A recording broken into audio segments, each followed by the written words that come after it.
Mendoni që mbase duhet të mbuten institucionet të krijohen që mos ta gjejë vendin në një situatë të tillë, një propozim çfarë dëshmon të vijë nga Trump?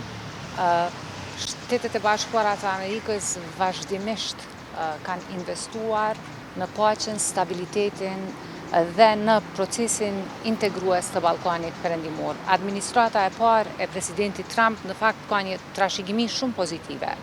Gjatë asaj periudhe është bërë antarësimi i Malit Zi dhe Maqedonisë Veriore në NATO.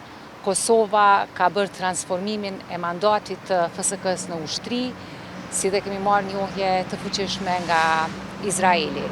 Kosova duhet të jetë e përgatitur për të përballur jo vetëm me çfarëdo lloj oferte që mund të vijë nga SBA-t, por me një botë që po ndryshon dramatikisht dhe shumë shpejt. Fatkeqësisht, ish-kryeministrit, deputetit Albin Kurti nuk i bëhet vonë.